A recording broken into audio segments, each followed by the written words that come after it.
حمد و ثنا کے بعد اللہ کریم سے دعا گو ہوں کہ اللہ کریم ہم سب کی حاضری اپنی بارگاہ میں قبول فرمائے۔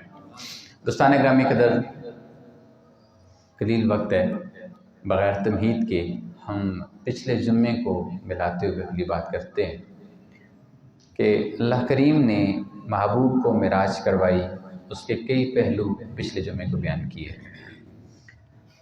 اب جہاں سے شروع لوں گا قرآن پاک کی آیت سے کہ اللہ کریم نے اس معراج کے حوالے سے کس انداز میں گفتگو فرمائی، کس انداز میں یہ قرآن کریم کے اندر اس کا ذکر فرمایا، اور انداز کتنا خوبصورت تھا اور الفاظ کتنے قلیل تھے، تھوڑے تھے، اور اس کے اندر ایک پورا جہان تھا۔ اللہ کریم نے جب محبوب کریم صلی اللہ وبارک وسلم کو معراج کروانے کے لیے حضرت جبریل امین آپ کو علیہ السلام کو بھیجا، آپ کے ساتھ 70,000 فرشتے تھے۔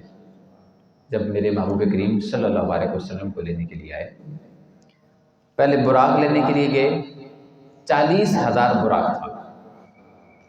کتنے براق تھے؟ اور سب کے ماتھے پہ کیا لکھا تھا؟ لا الہ الا اللہ محمد الرسول اللہ۔ اب وہ براق ہیں، براق کے ماتھے پہ بھی کیا لکھا ہے؟ یہ کلمہ۔ پھر یہ کلمہ عام نہیں ہے، پھر یہ کلمہ عام نہیں ہے۔ اللہ نے ادھر فرشتوں کے اور براقوں کے ماتھے پہ بھی نشانی لگا رکھی ہے، یہ میرے محبوب کا غلام ہے۔ یہ کون ہے؟ میرے محبوب کا۔ یہاں پہ ایک نقطہ سمجھیے گا کہ فقط لا الہ الا اللہ تک پڑھ لینے سے بات نہیں بنتی۔ لا الہ الا اللہ تک پڑھ لینے سے فقط بات نہیں بنتی، بات بنتی تب ہے جب محمد الرسول اللہ ساتھ ہوتے ہیں، کیونکہ یہاں تک پڑھنے سے محبوب کی ذات نہیں ملتی، اور محبوب ملتے ہیں تو محبت سے، میرے رب کے اس کلمے سے، اور کلمہ جڑتا جب محبوب کے نام سے ہے تو مکمل ہو جاتا ہے۔ تو ایمان کی نشانی بھی کیا ہے کہ جب کلمہ پڑھے گا تو مومن بنے گا، کلمہ نہیں پڑھے گا تو پھر وہ ایمان کی صف میں شامل نہیں ہوگا۔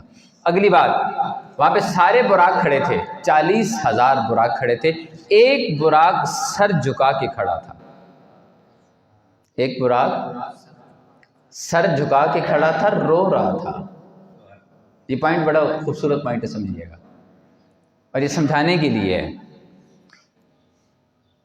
40,000 براق کھڑے انتظار میں کہ کس کے نصیبوں کا تارا چمکتا ہے۔ 40,000 سر اٹھا کے کھڑے، اب مجھے بلائیں گے، مجھے بلائیں گے، میرے نصیبوں کا تارا۔ لیکن ایک براق رو رہا ہے سر کو جھکا کر، سر کو جھکا کر۔ حضرت جبریل امین اس کے پاس کے سوال کیا، کس نے رلایا، کس نے دل دکھایا، کیوں روتے ہو؟ عرض کی ہے جبریل امین، میں نے 40 سال پہلے سن رکھا تھا کہ ایک اللہ کے محبوب معراج پہ جائیں گے اور براق کو لے کر جائیں گے۔ میں تب سے رو رہا ہوں، کاش میرے نصیب چمکتے، مجھے ان کی سواری بنایا جاتا۔ کیا بنایا جاتا؟ اب یہ بات سمجھنے والی ہے۔ 40,000 براق سر اٹھا کے کھڑے، لیکن ایک عشق نبی میں رو رہا ہے۔ اس میں عشق نبی میں رو رہا ہے۔ نظر کرم پڑی، پھر وجہ پتہ چلی کہ اے لوگوں جب بھی اللہ کا محبوب بننا چاہتے ہو تو اس نبی کے عشق میں رونا تیرا کام ہے اور تجھے اپنا بنانا میرا رب العالمین کا کام ہے۔ تو اسی چیز کو سامنے رکھتے ہیں نا حضرت طائب نے، ایک بہت بڑے شاعر گزرے ہیں، انہوں نے ایک شعر پڑھا، بڑا خوبصورت شعر ہے، سوزو تپش سخن میں چاہتا ہے تو عشق نبی کی آگ میں طائب پگھل کے آ۔ بات سمجھ آئی کہ سوز و تپش کہتے ہیں نا جنون، ایک لفظ انداز کے اندر وہ عشق، اگر وہ چاہتے ہو نا کہ اپنے تمہاری گفتگو میں ہو تو عشق نبی میں ڈوب کے آنا، تمہارے لفظوں میں تاثیر آ جائے گی۔ تو یہ بات جہاں پہ بنی، اے براق کیوں روتے ہو، عرض کیا جبریل امین رو رہا ہوں، اتنے براقوں میں اتنا خوش نصیب کہاں ہوں گا کہ مجھے محبوب کی سواری بنایا جائے گا۔ جبریل امین نے فرمایا یہ تیرے نصیب ہیں، تیرا آنسو کا گرنا میرے رب العالمین کو پسند آ گیا، ان کو براق بنا دیا گیا۔ وہ کیا بن گئی؟ سواری بن گئی۔ اب یہاں پہ عشق کی بات ہے، اب وہ سواری آئی، محبوب کے سامنے آئی، جب بیٹھنے لگے وہ جھرجھری کی ایسے جھوما۔ اب علماء کیا لکھتے ہیں؟ علماء فرماتے ہیں وہ براق ایسے جھوما جیسے احد پہاڑ جھوما تھا۔ احد پہاڑ کیوں جھوما تھا؟ جواب ملا اے علی، اے مجھ سے سوال کرنے والے، یہ احد پہاڑ میری محبت میں جھوم رہا ہے۔ ادھر احد جھوما ادھر براق جھوما، یہ اپنی قسمت پہ ناز کر کے، اے براق کس بات پہ نازاں ہو؟ جواب ملا ارے محبوب کے قدم مبارک لگ جائیں تو کرم ہو ہی جاتا ہے۔ کیا ہو جاتا ہے؟ کب؟ جب محبوب کے قدم لگ جائیں کرم ہو جاتا ہے، کرم ہو جاتا ہے۔ جب بیٹھنے لگے رک گئے میرے محبوب، رکے رونے لگ پڑے، آنکھوں سے آنسو چھم چھم برسنے لگ پڑے۔ جبریل امین نے عرض کی سونیا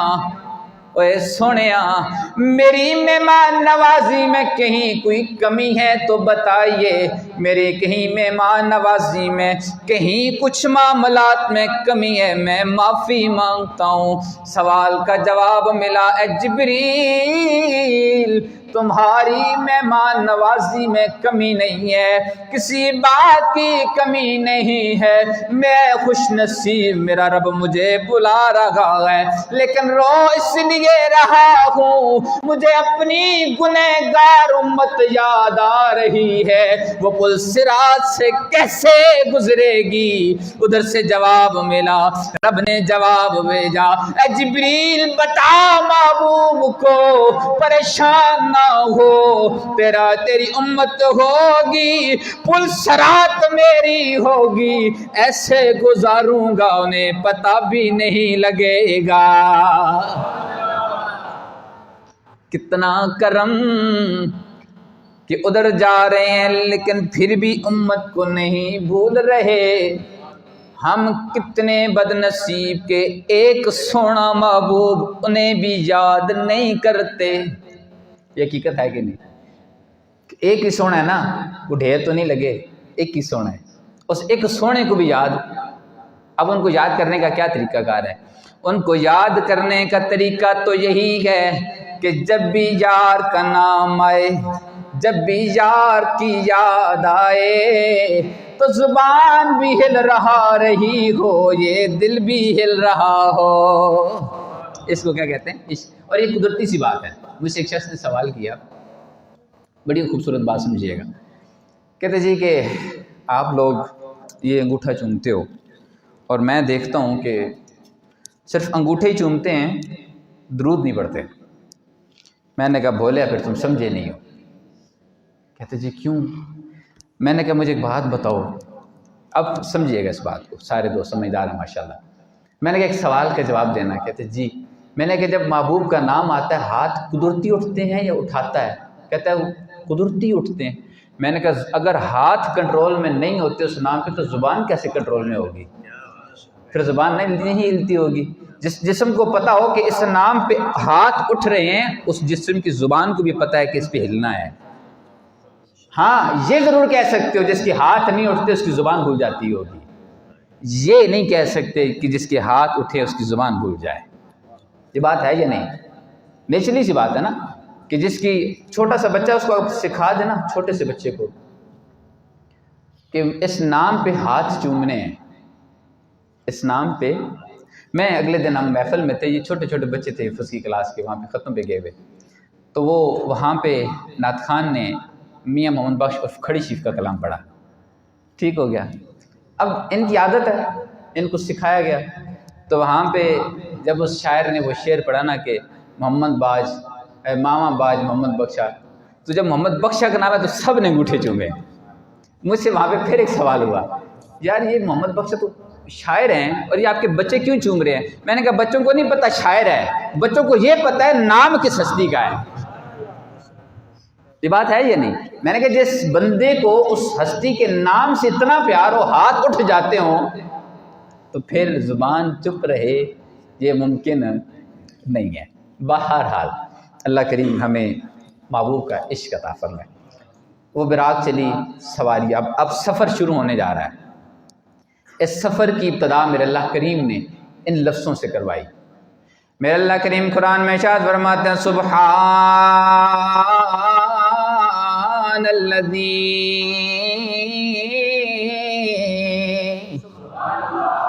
پاک ہے وہ ذات، پاک ہے وہ ذات، رب اپنا ذکر کر رہا ہے، پاک ہے وہ ذات ہر عیب سے، ہر سوال سے، ہر اعتراض سے، ہر کام سے، ہر معاملات سے وہ پاک ہے، وہ ہر چیز پہ قادر ہے۔ رب کہہ رہا ہے میں وہ ذات ہوں جو ہر عیب سے پاک ہے، ہر اعتراض سے پاک ہے۔ مجھ سے ایک بندہ سوال کرنے لگا، مجھے ایک بات کا جواب تو دو۔ میں نے کہا پوچھو سوال۔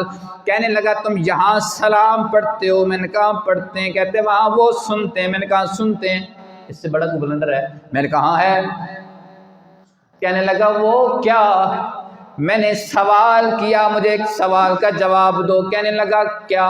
میں نے کہا ممکن ہے ایک وہ جگہ جس میں ہوا بھی نہ ہو، جس میں کوئی ایسی چیز بھی نہ جائے، لیکن اللہ کریم وہاں بچہ پیدا کر دے، ممکن ہے؟ کہتا ہے۔ میں نے کہا کیوں؟ کہنے لگا اللہ کر رہا ہے۔ تو میں نے کہا ہم بھی تو یہی کہتے ہیں یہ اللہ کروا رہا ہے۔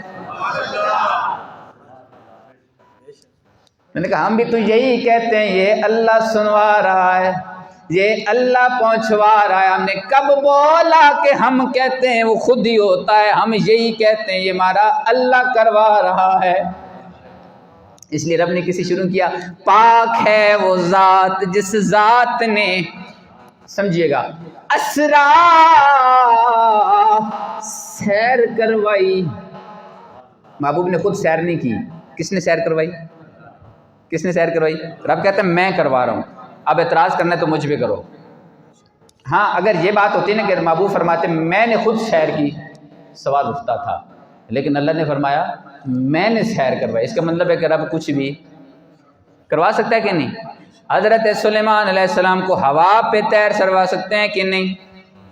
ہو سکتا ہے نا، یہ تو قرآن میں بھی ذکر ہے یا نہیں ہے؟ حضرت سلیمان علیہ السلام کے پاس تخت تھا، ایسا کپڑا تھا، اس پہ بیٹھتے تھے، وہ ہوا پہ چلتا، ممکن ہے ہوتا بھی تھا۔ آپ نے فرمایا کون ہے بلقیس کا تخت لا سکے؟ اب بلقیس کا تخت کہاں پہ، حضرت سلیمان علیہ السلام کہاں پہ؟ ایک درمیان سے بندہ اٹھا، عرض کی، یہاں پہ بات سمجھیے گا، حضرت سلیمان نے سوال کیا کون تخت بلقیس لائے گا؟ میں یہ جلدی جلدی اس لیے کر رہا ہوں کہ ٹائم بڑا شارٹ ہے، کچھ پوائنٹ سمجھانے چاہتا ہوں، وہ سمجھ جائیے گا، کیونکہ ہم ایمان کو عقل پہ پرکھتے ہیں، اور جب ایمان عقل پہ پرکھنا شروع کرو تو بندہ ایمان سے فارغ ہو جاتا ہے، ایمان سے فارغ ہو جاتا ہے، کیونکہ عقل جو سائنس ہے، جو عقل ہے، یہ کسی اور چیز کی ڈیمانڈ کرتی ہے، جبکہ عشق اور ایمان کسی اور چیز کا تعلق اس کے ساتھ، اس کی ڈیمانڈ ہی کچھ اور ہوتی ہے۔ تو ہمارا عشق یا ہمارا ایمان ہی اسی بات پہ قائم ہے کہ ہم نے رب کو نہیں دیکھا، پر رب کو دو بھی نہیں کہتے، رب کو کتنے کہتے ہیں؟ بتایا کس نے؟ اللہ کے نبی نے بتایا، کیونکہ دیکھا جو انہوں نے ہے، دیکھا جو انہوں نے بتایا، ہم نے مان لیا، یہی ایمان ہے۔ لیکن عقل کہتی ہے دیکھ کے ماننا، ہم کہتے ہیں نہیں، میرے محبوب نے بتایا ہم نے مان لیا، محبوب نے بتایا فرشتے ہم نے مان لیا، محبوب نے فرمایا کہ جنت ہے ہم نے مان لی، محبوب نے فرمایا جہنم ہم نے مان لی، محبوب جو تو فرمائے گا ہم مان جائیں گے۔ اس کو ایمان کہتے ہیں، اس کو کیا کہتے ہیں؟ ایمان کہتے ہیں۔ بہرحال اللہ کریم وہ ایک تفسیر کبیر کے جو امام ہیں جنہوں نے تفسیر کبیر لکھی، نام ان کا میرے ذہن میں نہیں آ رہا، ان کا شیطان سے جھگڑا ہو گیا۔ شیطان کہتا ہے اللہ کے ایک ہونے کی دلیل دے، ایک ہونے کی دلیل دے۔ ایک دلیل دی، شیطان نے رد کر دی، دوسری دلیل دی، شیطان نے رد کر دی، تیسری دلیل دی، شیطان نے رد کر دی۔ اب آپ کے جو مرشد تھے نجم الدین کبریٰ آپ کا نام تھا، آپ اپنے گھر میں وضو فرما رہے تھے اور مسکرا رہے تھے۔ مرید نے سوال کیا حضور وضو کرتے ہوئے مسکرا رہے ہیں، کچھ سمجھ نہیں آئی۔ آپ نے فرمایا کہ ہاں امام راضی، کہا کہ آج راضی کے علم کا شیطان سے جھگڑا ہو رہا ہے اور علم ہار رہا ہے، علم ہار رہا ہے۔ تو مرید نے عرض کی سنیا مرشد کرم فرمائیے کہیں ایمان سے نہ جائے۔ آپ نے فرمایا مرشد کامل ہو تو ایمان نہیں جایا جاتے، مرشد کامل ہو تو ایمان نہیں جاتے۔ اب بیٹھے رہے، سنتے رہے، 367 دلیلیں حضرت امام راضی نے دی اللہ کے ایک ہونے کی، شیطان نے 367 دلیلیں رد کر دی۔ شیطان بڑا عالم تھا، شیطان بڑا عالم تھا۔ تو جب اب امام راضی جو تھے ان کا علم ختم ہو گیا اور وہ آخری وقت میں تھے، اب ان کی موت قریب تھی، تو امام نجم الدین کبریٰ رحمۃ اللہ تعالیٰ علیہ نے چلو پانی سے بھرا، ادھر سے پھینکا، اب وہ سامنے گرا کس پہ؟ دیوار پہ، لیکن گرا کدھر؟ امام راضی پہ۔ تو آپ نے وہاں سے فرمایا راضی یہ کیوں نہیں کہتا میں بغیر دلیل کے رب کو ایک مانتا ہوں، بغیر دلیل کے؟ تو جب یہ بات فرمائی تو شیطان نے کہا تجھے تیرا مرشد بچا گیا،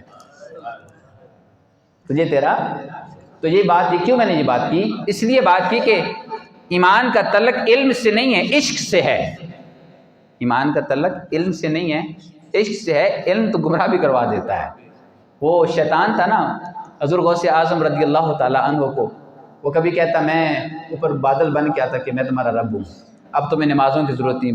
حضرت امام غوث اعظم رضی اللہ تعالیٰ عنہ کبھی لا حول ولا پڑھے، کبھی کچھ، وہ بھاگ جائے، جاتے جاتے اس نے ایک وار کیا جو ہمیں سارے وار کرتے ہیں، ہمیں سمجھ نہیں آتی۔ اس نے جاتے جاتے وار کیا، غوث آج تجھے تیرے علم نے بچایا ہے، اے غوث اعظم آج آپ کو آپ کے علم نے بچایا ہے۔ میرے اللہ کریم نے پھر کرم فرمایا، آپ نے فرمایا نہیں مجھے میرے علم نے نہیں بچایا، مجھے میرے رب کے فضل نے بچایا ہے۔ اور ہمیں بھی جب کوئی پھنساتا ہے نا تو یہ تعریف کر کے پھنساتے ہیں، یہ بات ہے یا نہیں؟ ہمیں کوئی مانگنے والا آتا ہے تو کیا کہتا ہے آپ بڑے کریم ہیں، بڑے یہ ہیں، بڑے دل سے پھر 10 روپے نکال کے دے ہی دیتے ہیں، ویسے جو مرضی کرتا رہے ہم، لیکن پھنسانے کے لیے بھی یہ کیا جاتا ہے، تو یہ شیطان کے وار ہوتے ہیں۔ بہرحال اللہ کریم ہمیں ہدایت عطا فرمائے۔ تو بات کیا تھی؟ سبحان الذی، رب فرماتا ہے پاک ہے وہ ذات، اسرا، جس نے سیر کروائی۔ ربا کس کو سیر کروائی؟ رب فرماتا ہے بعبدہ،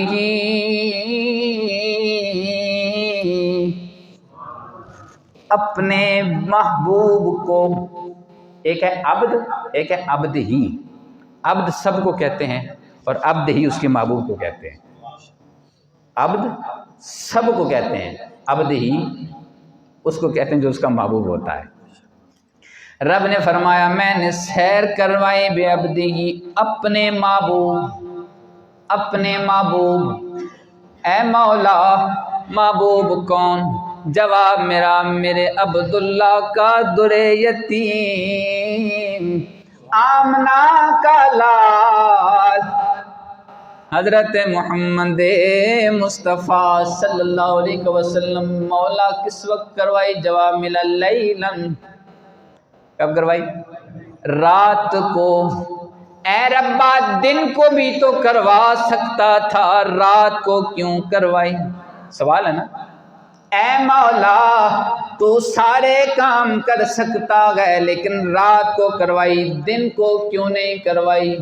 جواب ملتا بھی ہے اس لیے کہ دن کو کرواتا سارے دیکھتے، پتا کیسے چلتا کہ میرے محبوب کے ماننے والا کون ہے؟ اس کی مثال بھی دے دیتا ہوں۔ دن کو کرواتے تو ابو جہل دیکھ لیتا، پھر سوال کرتا ابو بکر سے کہ تیرا یار یہ کہتا ہے، نہ کہتا نا، پھر کیوں دیکھ جو لیا تھا۔ لیکن رات کو سیر کروائی، سب کو سلا کے سیر کروائی، پتا چلے کہ صبح کون میرے یار کی مان کر ابو بکر جیسا ایمان لاتا ہے، کون اعتراض کر کے ابو جہل جیسا بن جاتا ہے۔ پوائنٹ سمجھ آیا؟ کب کروائی؟ رات کو سیر کروائی، روحانی کوئی خواب نہیں دکھایا، کیا کروائی؟ سیر۔ یہ واضح لفظ ہیں، اگر پھر بھی کسی بندے کو یہ بات نہیں سمجھ آتی تو پھر اللہ ہی ہے، کیونکہ اللہ خود فرما رہا ہے کہ میں نے اپنے بندے کو سیر کروائی۔ عبد کہتے ہیں سادہ لفظوں میں، آپ ماشاءاللہ پڑھے لکھے لوگ بیٹھے ہیں، اگر روح ہوتی تو اللہ کریم بے روح ہی کہتا کہ میں اپنے بندے کی روح کو سیر کروائی، اور عبد کہتے ہی اس کے ہیں جس کو جسم اور روح مل کے بنتا ہے، اس کو عبد کہتے ہیں۔ جب انسان مر جائے، روح نکل جائے تو اس کو مردہ جسم کہتے ہیں، اور جب روح ہوتی ہے تو اس کو جسم ہوتا ہے، اور جب روح الگ ہو جائے تو ایک مٹی کا ڈھیر ہی بنتا ہے۔ اور عبد کون ہے؟ جس کا تعلق جسم سے ہو۔ تو میرا رب فرما رہا ہے میں اپنے بندے کو حالت بیداری میں کروا رہا ہوں۔ کہاں سے کہاں تک؟ مسجد حرام سے مسجد اقصی تک سیر کروائی۔ پہلے وہاں سیر، اب یہ سیر جب شروع ہوئی نا، یہ سیر جب شروع ہوئی سمجھیے گا، اب پھر جب جواب دے رہا ہوں ان لوگوں کو جو یہ بات کہتے ہیں کہ مرنے کے بعد اللہ اپنے نبیوں کو طاقت نہیں دیتا یا ان کو وہ سن نہیں سکتے یا کچھ بھی نہیں کرتے۔ اب میں نہیں کہتا، یہ مسلم شریف کہتی ہے۔ اب مسلم شریف مستند ترین کتاب ہے، جو نہیں مانتا وہ بھی مانتا ہے مسلم شریف ہے، بخاری شریف ہے، لیکن مسئلہ یہ ہے کہ بخار چڑھ جاتا ہے جب بخاری پوری نہیں پڑھتے، بخاری پوری پڑھتے تو بخار بھی نہ چڑھتا۔ میرے ایک دوست سے سوال ہوا یہ کیسے ممکن ہے؟ میں نے کہا جی ہم نہیں جانتے، ہم ایک بات جانتے ہیں۔ کہتے جی کیا؟ میں نے کہا وہ سنا دیتے ہیں۔ اللہ کریم کے پیارے یار فرماتے ہیں جب میں مسجد حرام سے نکلا مسجد اقصی کی طرف، رستے میں مررتو بے موسیٰ، میں حضرت موسیٰ کی قبر کے اوپر سے گزرا، وَهُوَ قَائِمٌ، وہ قبر میں کھڑے تھے، وَيُصَلِّي، نماز پڑھ رہے تھے۔ میں نے اسے کہا اب اگلی بات بتاؤں؟ کہتا کیا؟ میں نے کہا تم کہتے ہو نبی کو پیٹھ کے پیچھے نظر نہیں آتا، میرا محبوب عرشوں پہ جا رہا ہے، قبر کے اندر سے بھی دیکھ رہا ہے۔ اب میں تو نہیں کہہ رہا، یہ تو مسلم شریف کہہ رہی ہے۔ کس کو دیکھا؟ نبی کو۔ اب مٹی ڈلی ہوئی ہے نا، کیا ڈلی ہوئی ہے؟ لیکن کیا دیکھ رہے ہیں کہ موسیٰ علیہ السلام اپنی قبر میں کیا ہیں؟ میں نے کہا دیکھ رہے ہیں کہ نہیں، یہ ہے حدیث کہ نہیں؟ چپ کر گئے۔ میں نے کہا تمہیں نظر آئے یا نہ آئے لیکن انہیں نظر آتا ہے، انہیں نظر آتا ہے۔ میں نے کہا دوسری بات، اگر قبر کے اندر ان کی مٹی ان کے جسم کو کھا چکی ہوتی نعوذ باللہ من ذالک تو وہ کبھی نماز نہ پڑھتے۔ نماز پڑھ کے بتا رہے ہیں کہ اللہ کریم نے مٹی پہ حرام کر رکھا ہے کہ ان کے یاروں کو ہاتھ بھی نہیں لگانا، اس کے یاروں کو ہاتھ بھی نہیں لگانا۔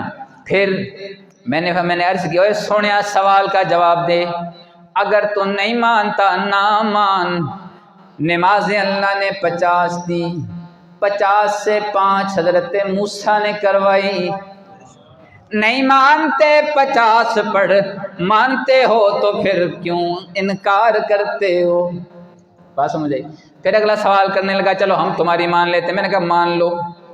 کہتے ہیں حضرت موسیٰ اپنی قبر میں نماز پڑھ رہے ہیں. میں نے کہا یہ پڑھ رہے ہیں. پھر اقصیٰ میں گئے تو موسیٰ وہاں پر بھی ہیں. اس کا مطلب ہے کہ موسیٰ کی رفتار تیز علیہ السلام، محبوب کی رفتار کمزور. میں نے کہا بھلے لوگ کہ تمہیں سمجھ نہیں آئی. کہتا ہے جی کیوں؟ میں نے عرض کی اوے سونے حضرت موسیٰ علیہ السلام اپنی نبوت کی رفتار سے وہاں پہ گئے تھے، لیکن سونا یار براق کی رفتار سے وہاں پہ گئے تھے. یہ کس کی رفتار تھی؟ اگر محبوب اپنی رفتار سے جاتے تو کیا ہی بات تھی. چپ کر گئے. بہرحال مسجد حرام سے مسجد اقصیٰ گئے. اوے سونے اوے ربا مسجد اقصیٰ کیوں لے کے گئے؟ میرا اللہ کی ارشاد فرماتا ہے الذی بارکنا حولہ، ہم نے اس جگہ کے ارد گرد برکتوں والی جگہ بنائی ہے. اے مولا مسجد اقصیٰ کے ارد گرد برکت کیسی ہوئی؟ مسجد اقصیٰ تو خود برکت ہونی چاہیے تھی. سوال یہ سوال ہے کہ نہیں کہ مسجد اقصیٰ خود برکت ہونی چاہیے نا؟ رب فرماتا اس کے ارد گرد پتہ چلا ارد گرد میرے سونے رب کے یار جو دفن ہیں، تو پتہ چلا جہاں رب کا یار ہوگا وہ جگہ عام نہیں ہوگی، وہ خاص بن جائے گی. اور صرف خاص نہیں بن جاتی، رب فرماتا ہے لِنُرِيَهُ مِنْ آیاتنا، ہم اسے اپنی نشانیاں بنا لیتے ہیں. ہم اسے اپنی نشانیاں بنا لیتے ہیں. تو پتہ چلا جہاں رب کے یار بستے ہوں وہ جگہ بھی خاص ہو جاتی ہے، وہ جگہ بھی خاص ہو جاتی ہے. جب حضرت محبوب کریم صلی اللہ علیہ وسلم آپ نے مسجد اقصیٰ کی طرف سفر شروع کیا تو رستے میں ایک حضرت عیسیٰ علیہ السلام کی جائے پیدائش آئی، بیت اللحم جس کو کہتے ہیں.